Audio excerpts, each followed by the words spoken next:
One of the casinos in Las Vegas is called Caesar's Palace. And the city, Las Vegas, is often called Sin City because a lot of people don't approve of gambling. And if you stop and think about it, is the gambling that's happening today in Caesar's Palace like the gambling that happened in ancient Rome, in Caesar's actual palace? Did gambling happen in Caesar's palace in antiquity?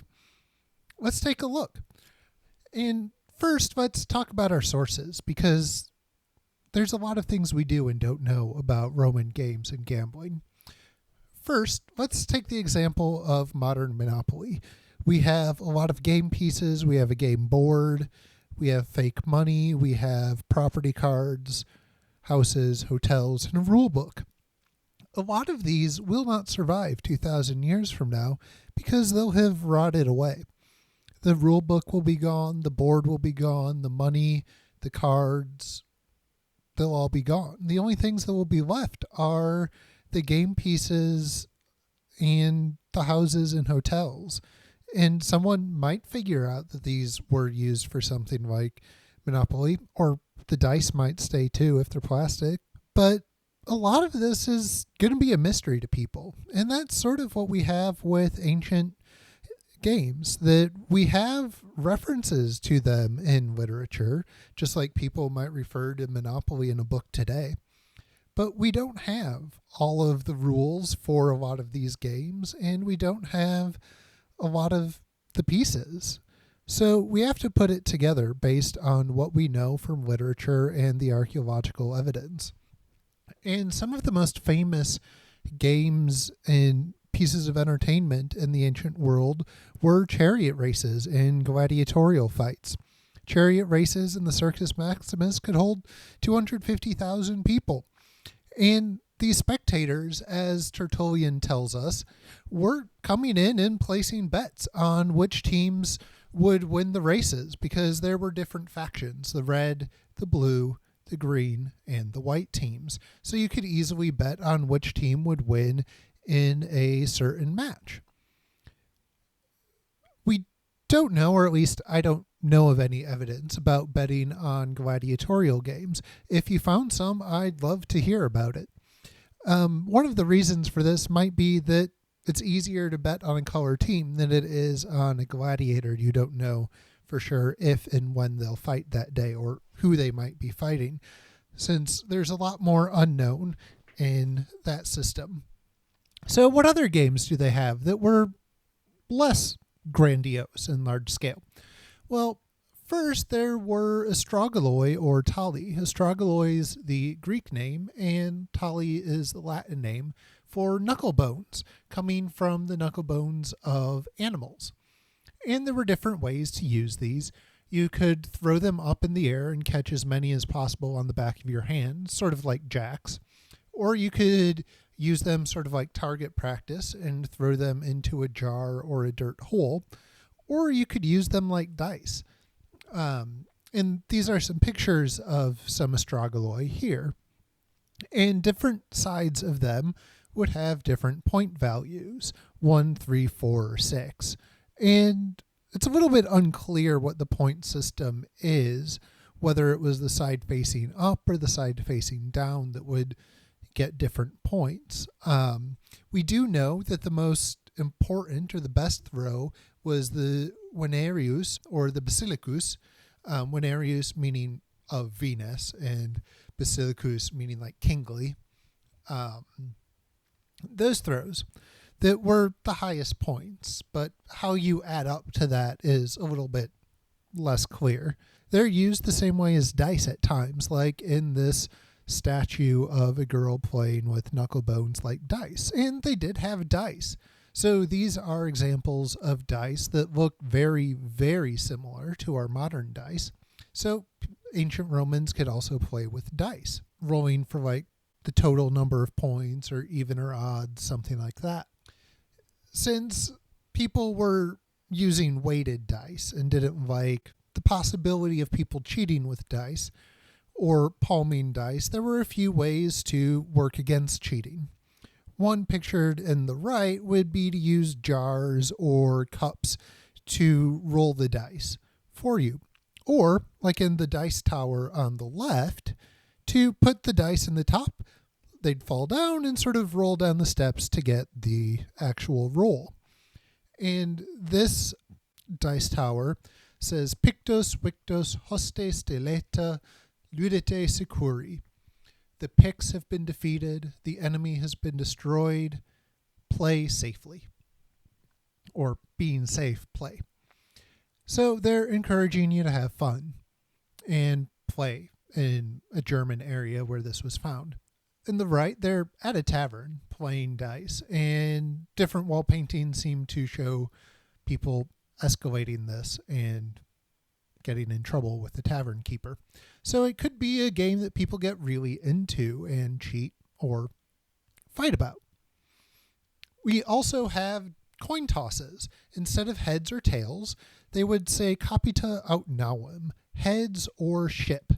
Because, like on this bronze coin from the Republic, there were a standard design, basically from 211 to about 80 BC. And this design was the heads of Janus, the Capita on the left, on the obverse, and on the reverse was the prow of a ship on the right in this picture. And there were different denomination marks for the different sizes of coins to indicate how much it was worth. But all of them had the heads or ships, so you could flip the coin for heads or tails, and you'd be calling based on this. There were also the option of playing with nuts or nuces. This seemed to be very popular with children and older men, or at least stereotypically popular with children and old men. One method would be to build a small tower with 4 nuts and throw a 5th nut at the tower to knock it down. A second method to play with nuts would be like shuffleboard or curling, where you're trying to get the nut to stay in a certain place within a target and you get points for wherever it stays. And the other method would be throwing the nut into a jar, and the winner would get the contents of the jar, whether it was money or win a prize based on whoever gets it in first, or the most in, or something like that. And then we also have games that we don't know as much about. So these are 2 game boards for what's called Ludus Duodecim Descriptorum, where there's 6 letters or circles in a row, and then a center mark, and then 6 more circles, and there are 3 lines of this. And there are game boards of these found all over the Roman Empire. In Britain, the one on the left is from a tavern in the city of Rome. There's one on the right from Aphrodisias in Turkey. But we don't really know what the game is. It seems to be sort of like backgammon, but we don't really know. What we do know is there seems to be some dislike of the game, or dislike of knowing that people are playing the game.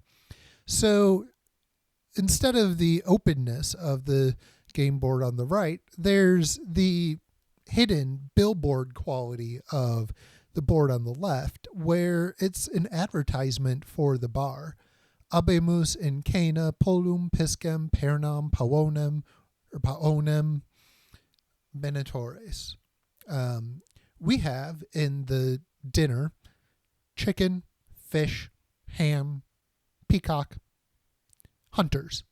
Hunters are the ones providing this or offering this. So it's also an advertisement for the tavern and a game board for you to play, sort of like napkins or placemats for children at restaurants where they can color those. We also have another game that we don't know the name of it, but we do have a lot of game boards for it, where there's circles and there's a center space with lines going out to the outer ones.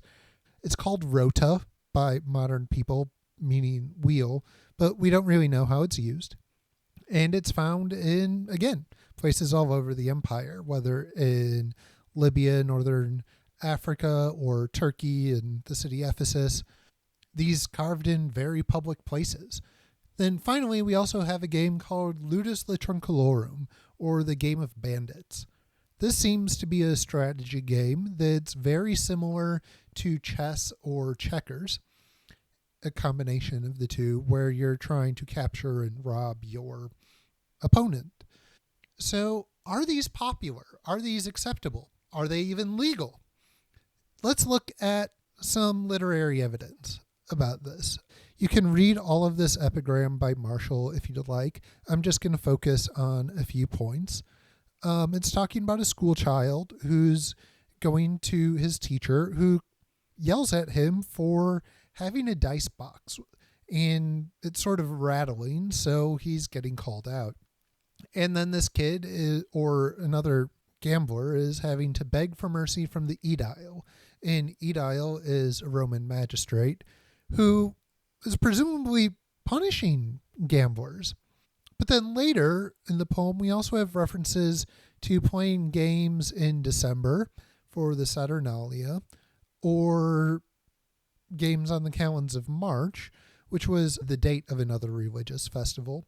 And Gala, a female woman, appears to be able to play dice then. So we have people playing dice for religious festivals, but not normally other times.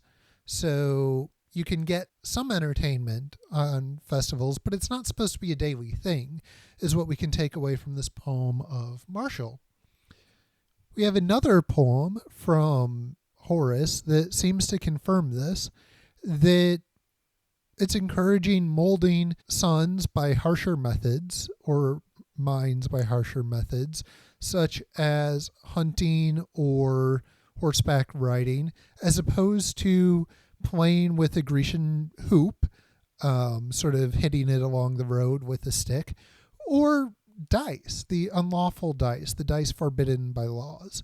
So it's a similar message from Marshall's poem, where the dice aren't totally allowed. There's the legal opposition to them, and there's better ways to spend your time, or at least more morally praiseworthy ways to spend your time, such as hunting.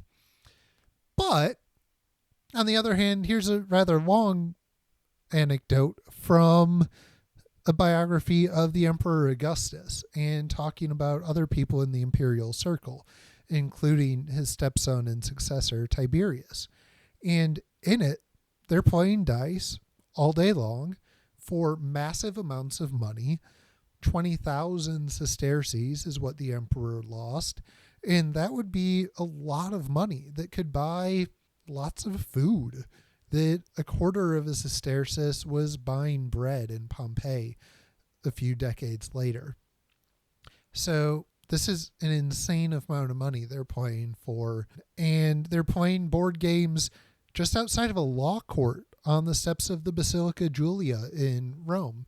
All their game boards we found in very public places. So there seems to be acceptance of it. Sometimes there's legal prohibitions of it, but it seems pretty popular. People want to have fun. They don't want to only do serious work all the time. But they also realize it may not be the best morally way to spend their time. Just like playing cards today can be lots of fun, but going to excess and losing all your money by playing poker at a casino or blackjack at a casino is not the best way to spend your time, morally or financially. And similar sentiments seem to exist in ancient Rome.